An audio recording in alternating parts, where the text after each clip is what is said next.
Asyhadu Allah ilaha illallah wa asyhadu anna Muhammad Rasulullah.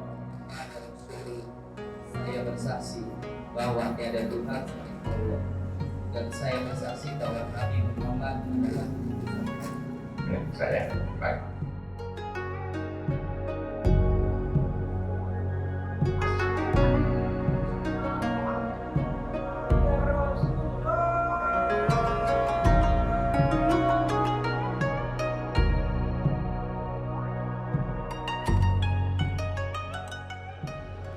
Berbicara mengenai Muslim Tionghoa di Indonesia sejak zaman dahulu, perkembangannya hingga sampai saat ini bisa dibilang cukup signifikan. Nah, salah satu perkembangannya yang bersejarah yaitu Masjid Lause ini. Masjid Lause, sebuah masjid dengan ornamen khas Tionghoa yang terletak di kawasan Pecinan, Sawah Besar, Jakarta Pusat. Bercorak warna merah kuning dengan hiasan lampion, membuat masjid ini sekilas tampak seperti kelenteng. Uniknya, masjid ini tak memiliki menara ataupun kubah seperti masjid biasanya.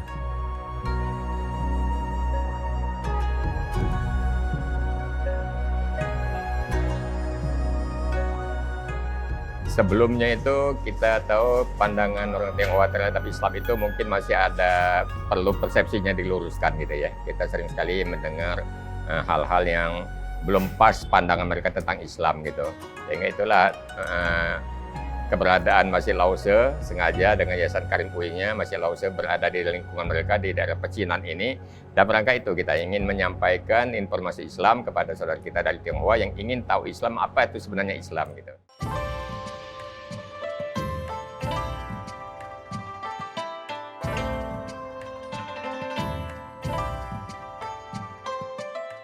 Berdiri sejak tahun 1991, Masjid Lause seringkali dijadikan rekomendasi oleh para masyarakat untuk para kaum non-muslim yang ingin memeluk agama Islam.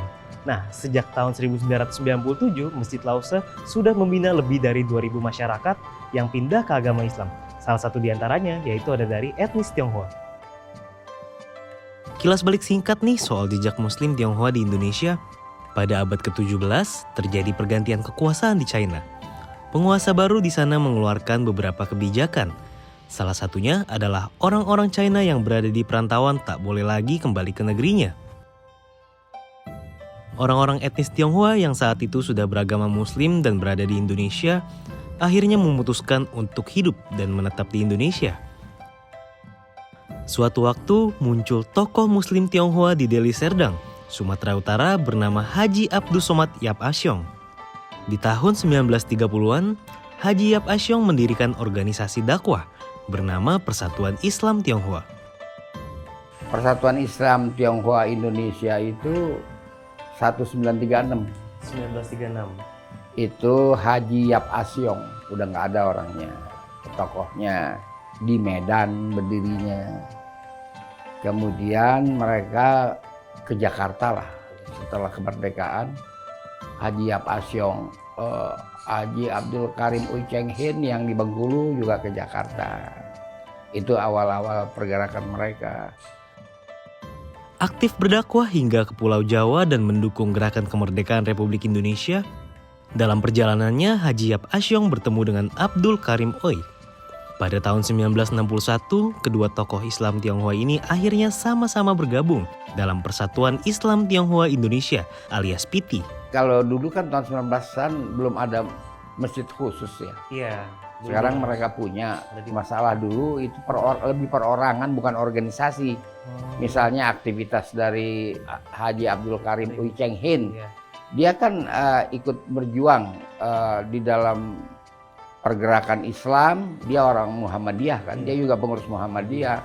Jadi umumnya setelah Perang Dunia Kedua di Indonesia itu banyak tokoh-tokoh Islam Tionghoa yang berkecimpung tapi tidak terdata dengan baik gitu. Itu usulannya. Walaupun mereka tergabung dalam organisasi PITI tapi lebih banyak perorangan.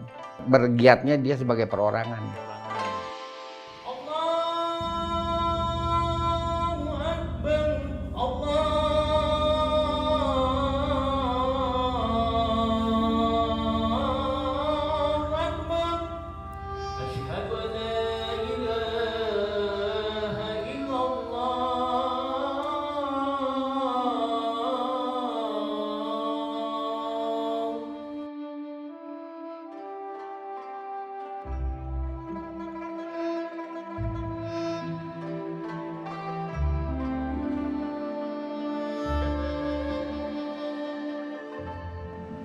Selama 2 tahun berlangsung pandemi COVID-19, bisa dikatakan aktivitas untuk beribadah di Masjid Lausa ini cukup terbatas. Namun di tahun 2022 yang mana memasuki bulan suci Ramadan ini, Masjid Lausa kembali menggelar buka puasa bersama dan sholat tarawih berjamaah. Tidak hanya itu, untuk proses pendampingan untuk kaum non-muslim yang ingin memeluk agama Islam masih tetap berlangsung. Asyhadu Allah ilaha illallah wa asyhadu anna Muhammad Rasulullah. Saat datang ke masjid ini, kami bertemu dengan Hendra, pria keturunan Tionghoa yang memutuskan untuk memeluk agama Islam. Saya, baik. Alhamdulillah, Hendra ya, dengan tadi mencoba syahadat, Hendra sudah menyatakan tadi bahwa tiada Tuhan selain Allah ya, itu yang harus bukan cuma sekadar diucapkan, tapi dimantapkan keyakinan kita pada tiada Tuhan selain Allah, dan apa yang ketiganya dibuktikan dalam perbuatan kita, ya. Kalau untuk hidayah saya masih belum menemukan, tapi ada seseorang wanita yang membuat saya tuh terpukul gitu loh. Gimana ya, mengetuk hati pintu saya gitu loh. Kalau di Islam itu tuh indah gitu. Di Islam itu menyenangkan gitu. Karena Islam itu romantis, bisa dibilang seperti itu.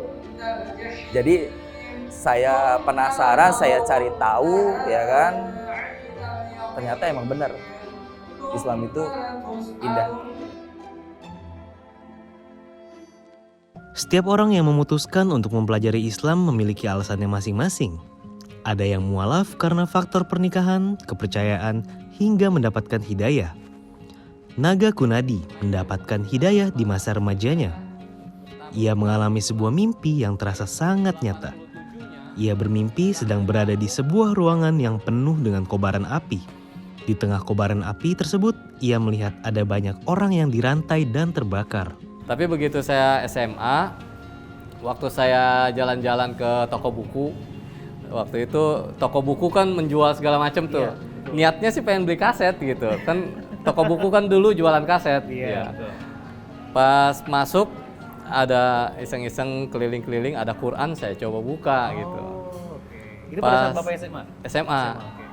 Pas saya buka, saya bacanya dari belakang, kan Quran kan bukanya kontra flow ya. Pas saya buka, jadi bacanya dari surat An-Nas, Al-Falaq, Qul gitu. Ya, sampai saya ingat itu surat Al-Humazah.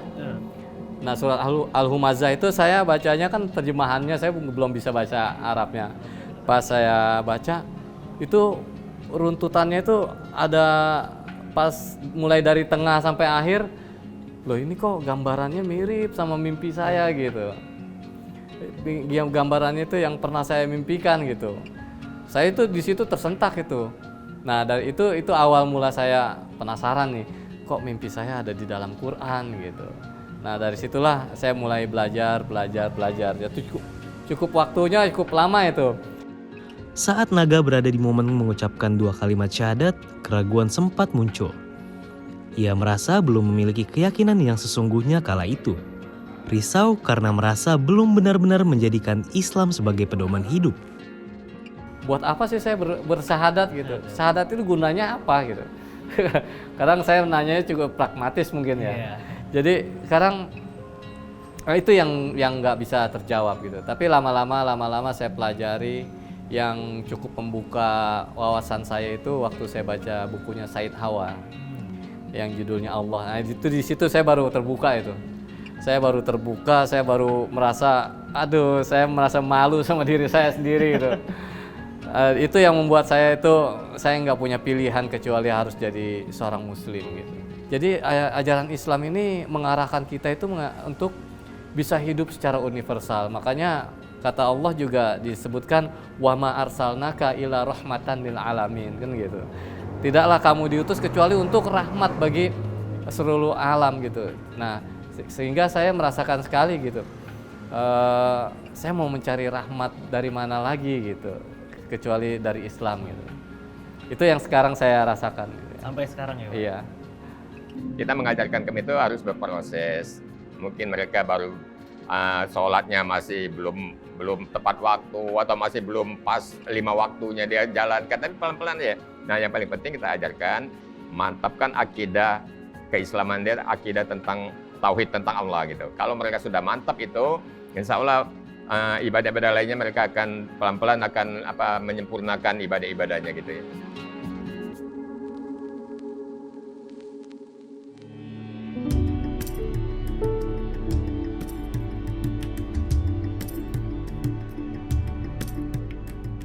Nuansa Ramadan diiringi dengan sikap toleransi antar umat beragama sangat terasa di lingkungan Masjid Lause.